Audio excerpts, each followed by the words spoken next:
KC. I'm back with another episode of Eagle Underground. We're joined here today by two members of our eSports team, Landry Nichols and Coleman. And today we have a special guest host. Along with me today is someone who I just now learned is a Smash Bros. Aficionado, I think is the word. Mr. Miller is joining us today. I don't know that I'm an aficionado anymore, but I used to be. And there was no way we were going to do a podcast about Smash Brothers. I mean, not be on it because I love it so much. And it was necessary. Yeah, and I think what these two do is, I would have loved to have a program like what they have now. So talk to us a little bit about, so eSports it's kind of an all-encompassing umbrella of a lot of things, but you guys don't play every game. So what do you guys focus on in eSports? As of right now, we're focusing on Smash Bros, obviously, and Mario Kart.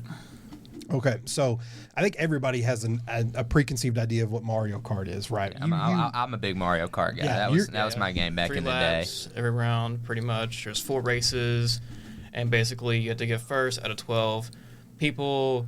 And if you get first, you get a ton of points, and that's pretty much the game. Just try to get first or get a good placement. Try to get first. And you guys compete as a team, right? Yeah, 4v4. So for Nathan, who's been out of the game for a while, and for anyone who might listen to this and say, I don't know what Smash Brothers is, can you describe the game and how it's played? Smash Brothers is a PvP type game, well, obviously 1v1, where you go against another opponent. But the first thing you do is you choose your characters. Let's say Carter chooses Ganondorf, which is a character, and I choose Little Mac. Basically, we'll go 1v1, and it depends on what mode you want to do. There's 3 modes that you can play on. Hearts basically shows you the amount of health you have, and if you get to 0, you're out. But you can also have stocks with it. With stocks, meaning you have to, it's pretty much like lives for the amount. Meaning if you lose one, meaning you got the current remaining, and if you lose all, you're out pretty much at that time. That's the competitive side. Yeah.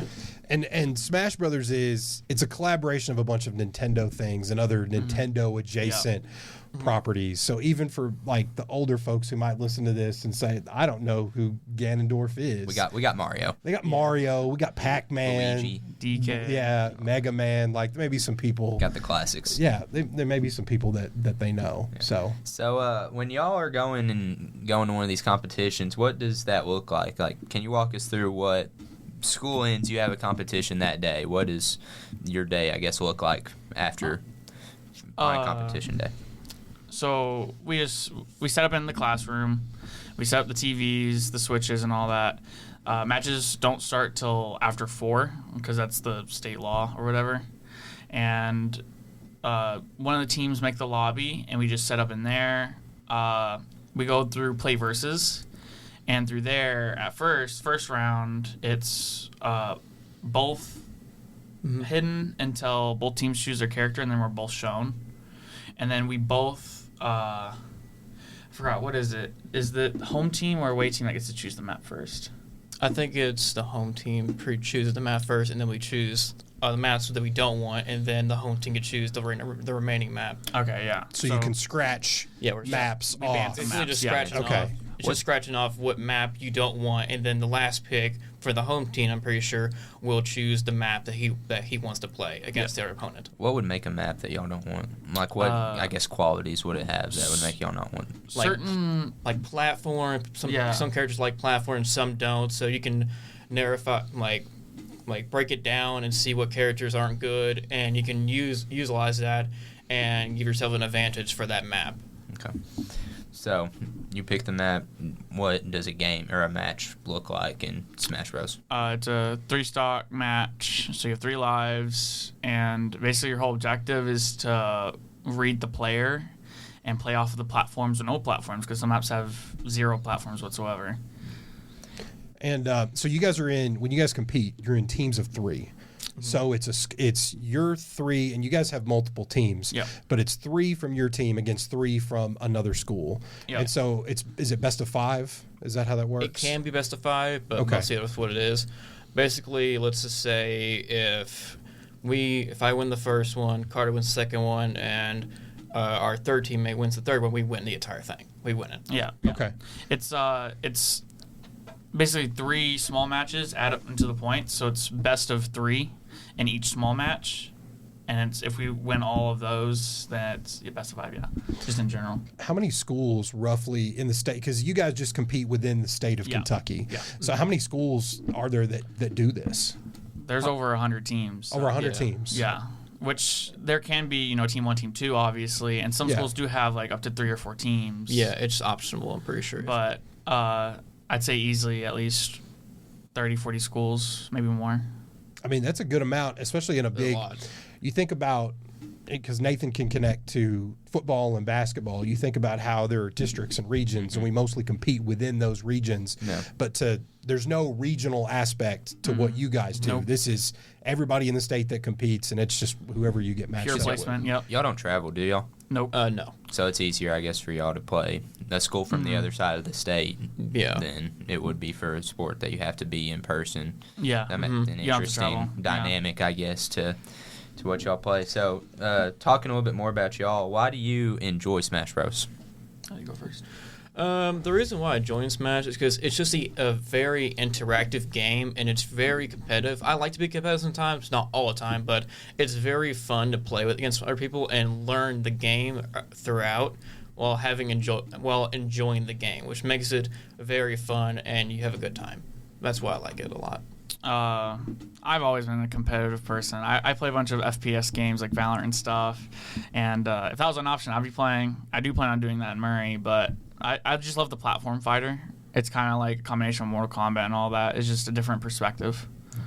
So in Smash, and you haven't played since the Wii U days. The Wii U is what the last time. And that was a while ago. Listen, I could date date myself even further back when like the original one came out for N64.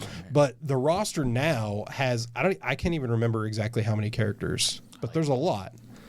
Around 80 to 90, I think. 80 to 90. So when you think about 80 to 90 characters and how all of them, for the most part, function very differently. They have different strengths and weaknesses. When you guys are planning ahead for a match, because your Coach Josh Lutz, who does a great job, he's told me that you guys can see statistics from the teams that you guys have played. Mm-hmm. So you can see what characters they've played and kind of get a little bit of information on their tendencies. Do you guys plan for that? Like, do you guys have characters that you only bring out in certain situations to try to cover up bad matchups, or do you just pick what you like? We mainly focus on their wins, so we tend to notice that majority of the time they do their best player last, right? Yeah, or if we win the first match, they probably most of the time they bring out their second. Because they try to prevent being put on the third loss, so they'd rather lose one than win one instead of lose 2, because then it's too dangerous for them. Yeah. Because after the third round you can repeat, but shoot, I was trying to think. Yeah, so if let's say Kirby was a good counter to DK, that's not really. I would rather not go first if it looks like he's the best player or the worst player. Because in the end, if a character has good long range against a short range character, that's just a horrible matchup. I can understand what you're getting at. So you've referenced DK, which for those in the know, we know that's Donkey Kong. Yeah. We know that's Donkey Kong. Love Donkey Kong. Yeah, of course. Mm-hmm. I mean, how can you not that's a great game? And it used to be like Donkey Kong Bonanza. When I was a kid, I'd never pick Donkey Kong because I didn't like him. I wouldn't pick him as a racer or Mario Kart or anything. But now as I'm older, because my dad would always pick Donkey Kong, but now I'm a Donkey Kong select. Yeah, you understand. So I guess it just comes with age. So, we'll go to each of you guys. Who is your favorite character to play, and why do you like him? I mean, obviously, as you can tell, I love Donkey Kong. Okay, he's a lot different than all the other characters. He's the only one that can pick up people and run around with them with his cargo throw. Besides that, he's just a silly, funny character. I just love it. He's just a goofy guy. Yeah, he's just really goofy. And I still win with him. So yeah. And he's not a bad character. I don't keep up with the meta of the game, like I did back when I was in college and high school and I had no life. But he's not bad. And you play a lot of characters, which you play a lot of characters too. Yeah. But Coach Lewis is always talking about your Mario and your Dr. Mario. Why are you drawn to those characters? The reason why I choose Doc, even though he is like the third worst character in the game, because he's just a really interesting character to me from the fact that he's kind of like the opposite of Mario, whereas his recovery is bad, but he hits hard, meaning if any attack he does, it does good damage. Like his pills are way better than Mario's, where Mario's kind of just pushes back a little bit, while Doc's puts him in the air and get good combo potential, while Mario's mostly for damage. That's it. I guess we need to talk about, because you mentioned the difference in recovery. Recovery is this idea of, can your character get back onto the platform without falling? Because that's how you lose a stock in Smash or a life, is you're knocked out of the space of the platform or you fall. So recovery is a factor in like your survivability, right? So when you're picking, you said Dr. Mario's the third worst character in the game, but you still pick him. Why? Well, because I like to challenge myself with difficult matchups, because Doc, like people say, he is getting up there now from people playing him, but it's more fun playing lower tier characters than playing high tier characters to have more advantage against lower tier characters. Because Doc still has really bad speed, bad jumps, and not a good recovery, but he can hit strong, which is the only advantage and stuff. And his pills can give him good distance for it, so it makes up for that. But he's still really bad though. But it's really fun to play him though. It's really fun to play him though. I think there's this idea of you will try harder with a character that you like more, as opposed to just picking somebody that's good. And like I can respect that for picking what you like. Yeah, me and Landry, we both don't like playing like the meta, like the high ranked characters. We don't like it. We like a challenge. I mean, it's more challenging when you give yourself a challenge. It makes it more entertaining and interesting for each match. Yeah. There's probably also matchup knowledge involved too, because at least you would think that if a character is not good, they wouldn't be picked as much, and maybe you might surprise your opponent in them not understanding how the matchup works. Maybe there's an advantage there too. Y'all's fall season is already over. What did you learn from that? Well, it's 2 separate seasons, isn't it? Yeah. So what y'all learned from y'all's fall season?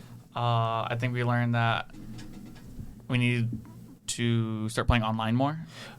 Real quick, were y'all doing Smash Bros in the fall, or were y'all doing? Yes. Okay, I was just wanting to make sure. Yeah. Okay. We learned that we need to do online matches more, because we got a little too comfortable with each other's play styles. Like, I'm slowly getting close to Landry, but he still beats me because he's the best on the team right now. But we get too comfortable with our play styles, and we just need to spread out to different types of characters and stuff. Diversity. Yeah. Okay. We're pretty much just too, like, we know what we're going to do against each other most of the time. So we're just like, oh, yeah, he's going to do this and that. But against other schools, we have no idea. Unless we know the character, we have some ideas, but we don't know the full idea of what they're going to do. So we had to make up our own ideas against them to counter back. And there's probably no way that everybody, because how many people play Smash on the esports team, like total? So 6 people. We have 2 teams. 6 people. We got 2 teams. Yeah. So there's no way. And you're right. There's no way you would get total character coverage across 6 people. No. There's no way that's going to happen. How did you guys do in your fall season? I think we got top 60, I think. I thought it was top 50 or 40. Yeah, I think we were in there. I think we were 42, somewhere around there. Out of 100 teams, that's really good. Yeah, we did reach top, what was it, 8? We were first for a second. Yeah, we were first for a second. Really? First, top in the state at one point. The very top. In the regular season. Now, not all the teams were up to matches, but the fact that we even touched that was just kind of surprising. No, it's still incredible. Take your points where you can score. Last year, I think we made it top 80, which wasn't as good. So, but it's not the worst. No, but I mean, still massive out of 100-something, improvement massive there. Improvement. Yeah, it was fun, but there's definitely things we can work on. All right, and so fall season's over, spring season. When does the spring season start? Near the end of January? Yeah, I'm pretty sure. All right, so what are you doing to prepare for this spring season? Honestly, just trying to fix the mistakes I was doing and figure out different ways to get in and do combos and stuff. That's pretty much the main thing you got to do. Yeah, we're all working on our combos, because that was the big problem is we just try to straight read people. It's like you can't you can't just stick to the basics. You have to get complex with your characters. I think we got.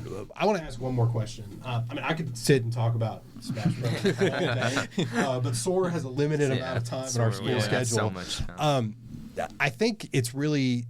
I want to know how you guys feel about it from the perspective, because when I was in school, this was not a thing, and I mean that was forever ago. I've got UNC status. I graduated in 2007. There was no. Yes, I know. There was no such thing. Like, we just play games for fun. This was not a thing. But I think I would have jumped at the chance if it was available, and I think a lot of kids would too. And not just because of this idea of you get to compete in the game, but and I think people will always debate on the legitimacy of esports. But whether they want to debate it or not, it's a real sanctioned thing that has real results, and it's giving you guys a place to represent your school in a way, even if you guys don't always get the recognition that you probably deserve. How does it make you feel that you get to take something that you like, that was kind of a hobby, and now use it to represent GC in a positive way, in a really similar way that our football and our basketball and our other sports teams do too? How does that make you feel? I will say this is also my first year doing it, so it feels nice to be able to use like the amount of time I played games into something that I can actually use it for to help my team out and win. That's the one thing that I appreciate that I did mostly. Yeah, I just really enjoy just being able to not just sit in my room all day and feel like I'm just getting it for a digital like rank online or a number. Yeah, same. Yeah. It's just it feels a lot better to actually, like, there's a goal to go towards that you earn. All right. Well, I think that's all we have. Do you have anything else, Mr. Miller? I don't. I think what you guys are doing. I'll give one more shout out to Coach Josh Lutz for taking the program and running with it and getting you guys involved. I think what you guys do is really cool. I think a lot of people don't know what you guys do, and hopefully put this episode out will get you guys some recognition. Yeah. So thank you all to Landry and Carter, and thank you, Mr. Miller, for helping me out. My knowledge is short in some of these areas, and thank you for coming in here and filling me in a little bit and helping this go on a little bit better, getting a deeper dive into what these guys do. Thank you all for coming on. Thank you for listening. This has been Eagle Underground. We'll see you next time.